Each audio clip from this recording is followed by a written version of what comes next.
Ahora sí estoy grabando, gracias por la recordatoria.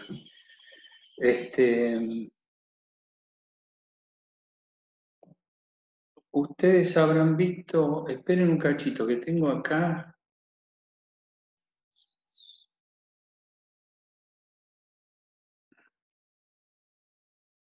Tengo acá algo que quería mostrarles.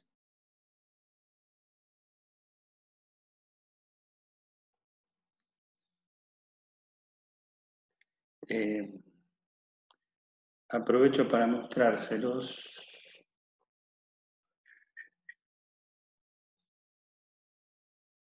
No sé si alcanzan a ver.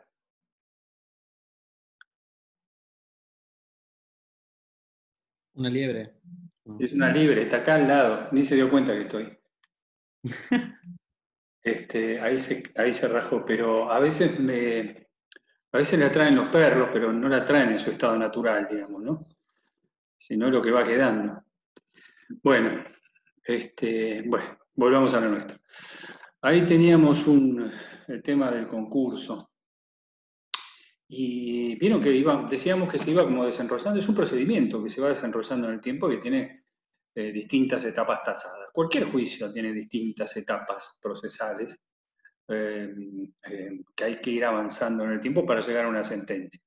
En este caso, este señor se presentó diciendo que estaba en cesación de pagos, con el agua al cuello, que quiere reorganizar su empresa, sus medios. El concurso no es solo para el empresario, pero está dirigido básicamente a la empresa, y que a partir de esa reorganización quiere hacer una propuesta a sus acreedores para poder salir de su estado de cesación de pagos y continuar con su empresa, que es un medio de vida, ¿sí? Para eso tiene que adaptarse a este procedimiento concursal previsto en la ley de concursos, y que comienza con una presentación, con un escrito rodeado de una serie de formalidades que nosotros hemos visto, que están en el artículo 11, ¿sí?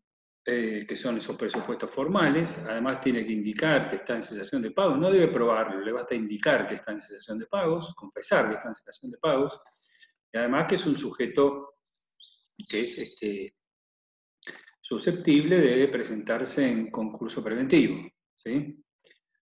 Miren, yo soy profesor de uno de los cursos de capacitación del Poder Judicial. Se hacen cursos que hay que aprobar para poder ascender. Y son 3 cursos, y el curso de capacitación superior es el que trata sobre concursos y quiebras, y yo estoy a cargo. Y este año lo hicimos por Zoom. Entonces la segunda pregunta que yo les hacía, es un curso que no está dirigido a estudiantes, sino a empleados, ¿no?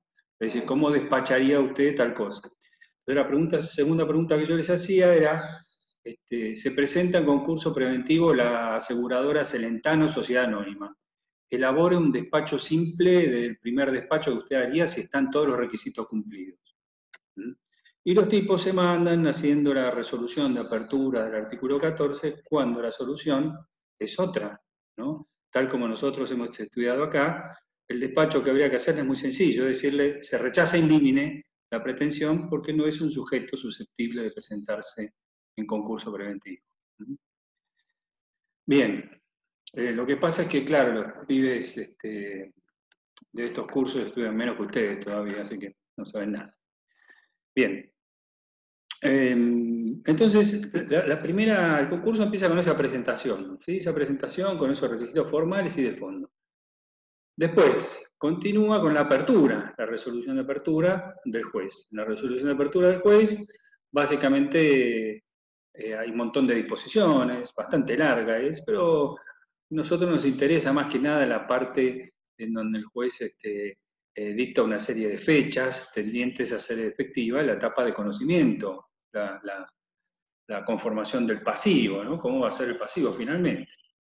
Entonces, señala una primera fecha estimativa para que los acreedores que estén interesados en participar en este concurso vayan a pedir la verificación de sus créditos por ante la sindicatura, ¿sí? Y a partir de ahí se desarrollan todas las siguientes etapas que nosotros hemos ido viendo y que hacemos ahora un pequeño repaso. Entonces, el juez señala una fecha hasta la cual los acreedores pueden concurrir a verificar el crédito, no van a ir al juzgado, recuerden, van a ir al domicilio del síndico, que es ese sujeto que se va a sortear, ese contador que se va a sortear de una lista. y van a ir de la forma que señala el artículo 32, es decir, con un escrito, van a llevar todos los títulos que justifiquen su pretensión, ese escrito es informal, ese escrito tiene que decir qué es lo que se pretende, qué es lo que se quiere, y ese escrito tiene los efectos de una verdadera demanda porque interrumpe la prescripción, dice la ley. Van a tener que pagar un arancel también.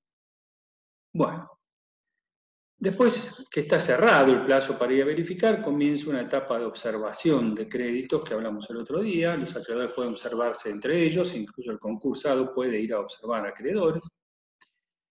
Después que se cierra esa etapa, que es de 10 días, el síndico tiene un plazo posterior para elaborar un informe de toda esa gente que fue a verificar. Ese informe es un dictamen, es un consejo al juez, no es vinculante para el juez, no es obligatorio para el juez. Es muy importante, sí, para el juez, porque, como siempre decimos, el síndico es un auxiliar del juez, es como si fuera el juzgado dentro de la empresa. Entonces el síndico ha visto los papeles, ha visto las peticiones de verificación, ha visto los libros, ¿no es cierto? Ha tenido que pedir informes, documentación complementaria, bla, bla, bla. Entonces le aconseja al juez cuáles créditos admitir en este concurso y cuáles no, y hace esa presentación que se llama informe individual de créditos, que está prevista en el artículo 35, la hace en el expediente. Hasta ahora todo se había hecho fuera del expediente, ahora volvemos al expediente. Y una vez que el síndico hace esa presentación, ese informe, entonces el juzgado tiene 10 días para dictar una sentencia, la sentencia de verificación de créditos, donde uno por uno el juez tiene que decir cuáles créditos se admiten, cuáles créditos no se admiten, y con qué alcance, y si tienen privilegio o no tienen privilegio. Una vez que está dictada esta resolución del artículo 36, entonces el concursado, el deudor, ya sabe a quiénes tiene que ir a solicitarle la conformidad con una propuesta que todavía no sabemos cuál es, porque todavía no tiene obligación de presentar en el expediente. Él ya sabe con quiénes tiene que ir a negociar, a quiénes tiene que ir a pedirles esa conformidad. ¿Por qué? Porque más adelante en el proceso, él va a tener que traer las conformidades de esos acreedores a la causa, con una propuesta que todavía, como dijimos, no sabemos cuál va a ser, en una doble mayoría, no en la unanimidad de todos los acreedores, sino en una doble mayoría, como vimos el otro día, mayoría absoluta de acreedores contados uno por persona, que representen 2/3 partes del capital. Si vos tenés un acreedor que representa el 90% del capital, ese solo acreedor no te sirve, sino va acompañado de otros acreedores que te den la mayoría absoluta. Y si vos tenés la conformidad de 99 acreedores, pero ese acreedor solo tiene las 2/3 partes del capital, obligatoriamente necesitas la conformidad de ese acreedor. En un juego de mayorías, el concurso es un negocio de mayorías, que tuvimos oportunidad de desarrollar el otro día con un ejemplo. Luego de que el juez dicta entonces esa resolución de Paloma, no sabe si llegó a mandar el mensaje, no sé qué mensaje, pero ahí estás como presente, Paloma, así que no te hagas problema. Bueno, luego de esa resolución donde el juez dice quiénes van y quiénes no van a participar en este concurso, resolución que dijimos que es inapelable, es entonces que el deudor puede hacer una categorización de sus acreedores, si él considera pertinente hacerle propuestas diferenciadas a distintas categorías de acreedores. Tiene un plazo de 10 días para eso, y 10 días después el síndico presenta su segundo informe, que es una pieza muy importante, que fíjense que en vez de llamarse informe individual, como era el otro, el de los créditos, se llama informe general. ¿Informe general sobre qué? Sobre la situación patrimonial del deudor. ¿Cuándo entró efectivamente en cesación de pagos? ¿Cuál es la totalidad de su activo? ¿Cuánto vale su activo a su criterio? ¿Cómo piensa que está hecha la categorización de acreedores, si es de acuerdo a la ley? si existen actos que son sospechosos de haber violado la igualdad de los acreedores, cómo está su contabilidad, cómo lleva su empresa ordenada. En fin, todas esas circunstancias que le señala el artículo 11, perdón, el artículo 39 en sus 11 incisos creo que son, no importa, o 10 creo que son, que sirven para los acreedores, ¿no? Más que nada para los acreedores, para que los acreedores conozcan y vayan informados a dar su voto o no. Bien, después de este informe del artículo 39, el juez tiene que dictar la resolución, aprobando o no las categorías, si es que se hicieron esas categorías. El deudor puede decidir no hacer categorías y tratar a todo su pasivo unificado, porque como bien me habían señalado alguien de ustedes el otro día, cuando hay categorías, las mayorías tienen que conseguirse dentro de cada categoría. ¿Sí? Bien.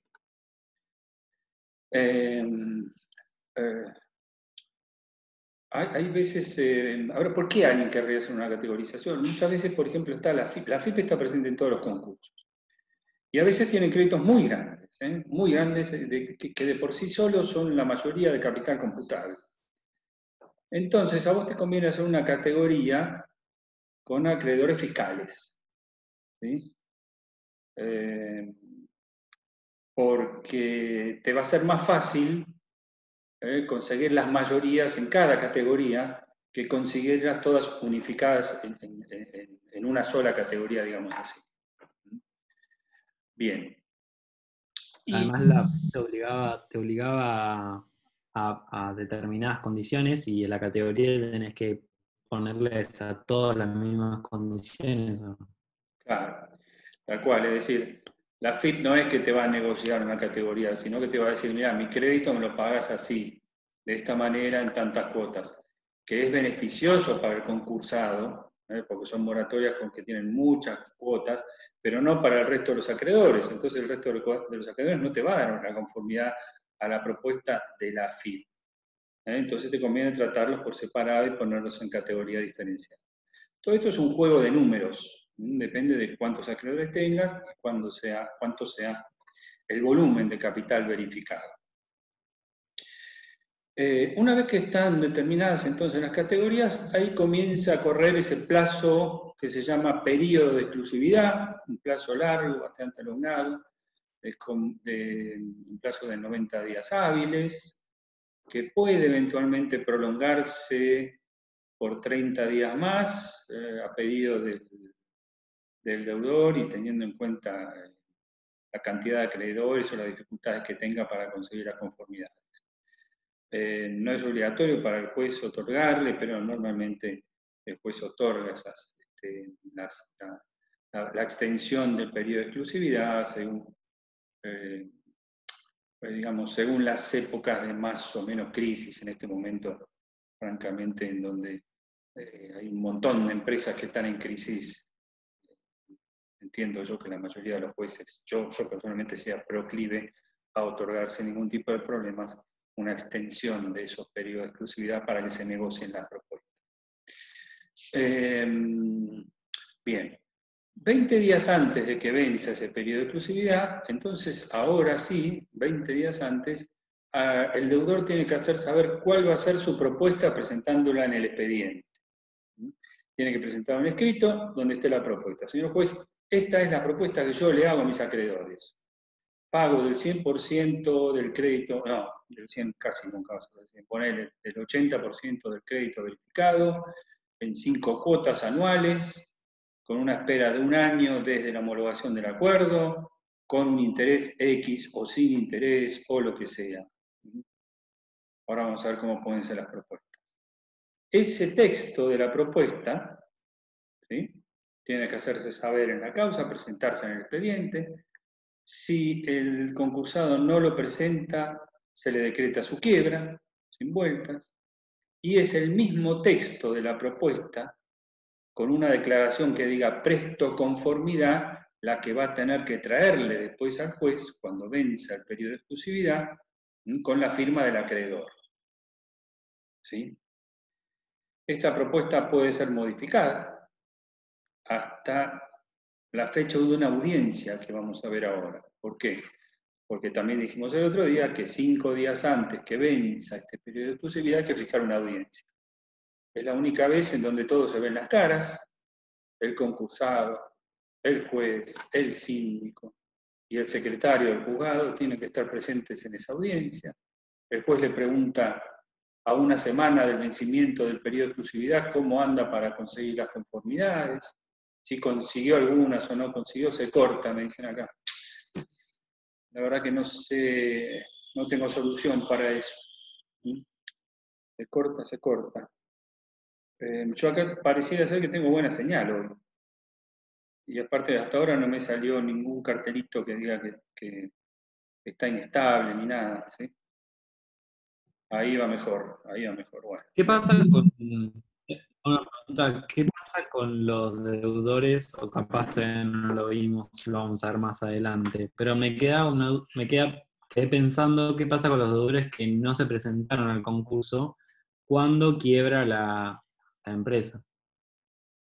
Los deudores, vos decís los acreedores, ¿no? Los acreedores cuando quiebra el deudor, pero los que no se presentaron. Bueno, no, en realidad no pasa nada,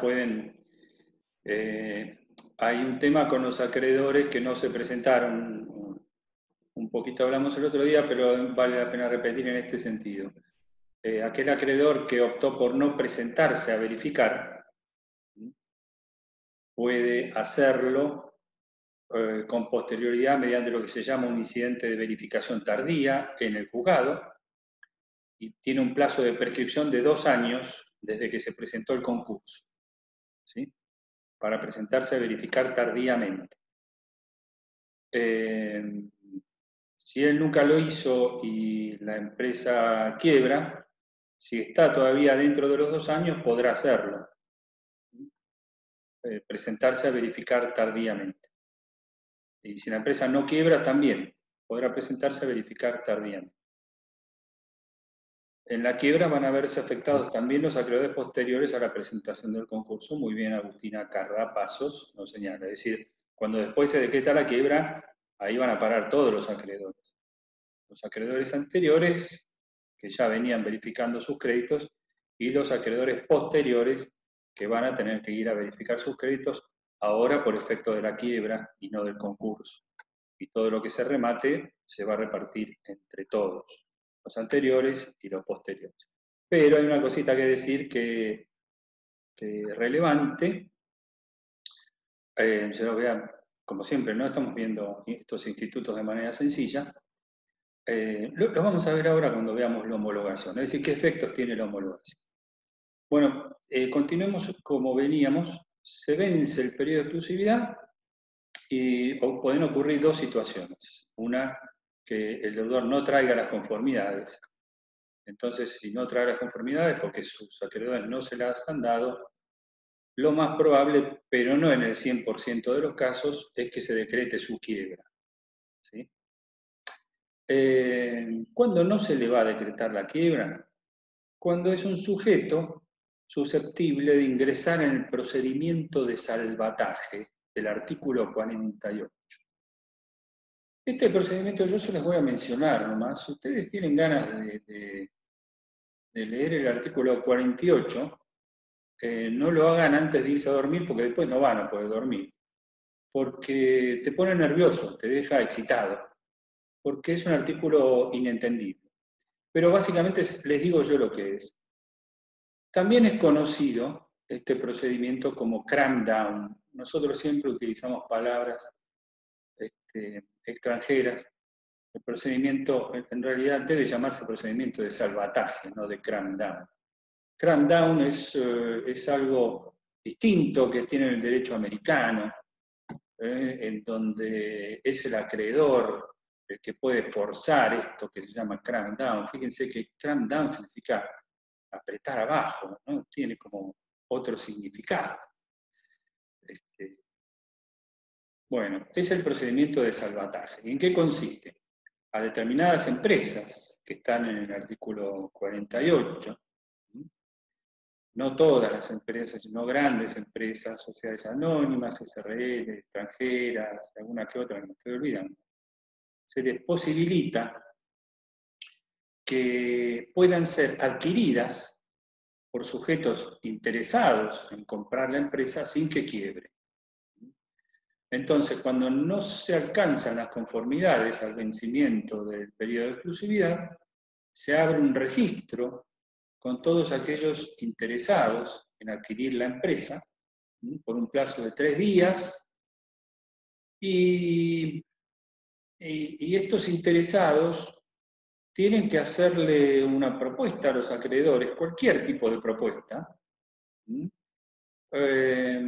y el primero que consigue las conformidades con esa doble mayoría se queda con la empresa. Los accionistas se ven desposeídos a la fuerza de sus acciones, que son entregadas al comprador de la empresa. Si no hubo nadie interesado, que nadie se inscribió, entonces en ese registro, entonces sí que la empresa quiebra. El procedimiento es un procedimiento público que está ahí en el artículo 48. Yo supongo que ahora me quedé sin ninguna camarita, supongo que algunos que me estarán escuchando, ¿no? Porque si no me queda como un boludo hablando solo. Sí, apagamos la cámara para que se escuche mejor, doctor, para que no se corte. Estamos escuchando. Está bien, bárbaro, porque Eso. suelo quedarme hablando solo cuando discuto con mi mujer y me sentiría de esa manera. Bueno, el tema entonces es esto del salvataje, ¿no? Que es una de las opciones cuando no se traen las conformidades. Si no es pasible de ingresar en el salvataje porque no es un sujeto susceptible de entrar en el salvataje, entonces se le va a decretar la quiebra. Estamos acá, bien ahí. Ahora, ¿qué pasa si es que efectivamente trae las conformidades al expediente? Tenemos que decir algunas cositas previas. ¿Qué tipos de propuestas pueden hacerse? Bueno, ahí retrocedemos un poco al artículo 43, que dice que puede ser cualquier tipo de propuesta que no viole el orden público, ¿sí? La más común de todas las propuestas, el 90 y pico % de las propuestas, es lo que se llama una combinación de quita y espera. Quita es quitar una parte del crédito, no pago el 100%, y espera es con un plazo. Las propuestas suelen ser de pago del 60, del 70, del 80, del 50%, en cuotas, con una espera de 1 o 2 años a partir de la homologación, ¿sí? Cuotas anuales. Es muy importante si se prevé que con la cuota se pague un interés y qué tipo de interés. Pueden hacerse otro tipo de propuestas. Yo he visto propuestas de entrega de bienes, por ejemplo, propuesta de lo que se llama capitalización de la deuda. Me acuerdo en el concurso de Arredo, ¿vieron Arredo, que son las blanquerías esas? Se les propuso a los acreedores capitalizar sus deudas, es decir, les entregaban acciones por la deuda que tenían, los hacían socios, a los que querían de la sociedad, en fin, cualquier tipo de propuesta que no viole el orden público. Profe, ¿algún acreedor grande podría ser adquirente? En el salvataje, cualquier Sí. acreedor que O quiera, sea, sí. ¿y la deuda de él contaría como en las mayorías que tiene que presentar? Claro, se supone que él sería a ver, cuando hay un procedimiento de salvataje en donde es uno de los acreedores el que se presenta, ¿no es cierto?, el que se anota para adquirir la empresa, el acreedor queda fuera de la base de cómputo, ¿sí? Porque si fuera un acreedor que tiene el 70%, le bastaría con hacerse una propuesta muy baja y aprobarse a él mismo. Ocurre algo similar a lo que ocurre en la ley de sociedades con ciertos sujetos que no pueden, que están excluidos de conformar las mayorías para que no se torne en un abuso, ¿sí? Bien. Pero cualquier acreedor, está bien, cualquier acreedor puede anotarse para adquirir la empresa. Sí, Mariano.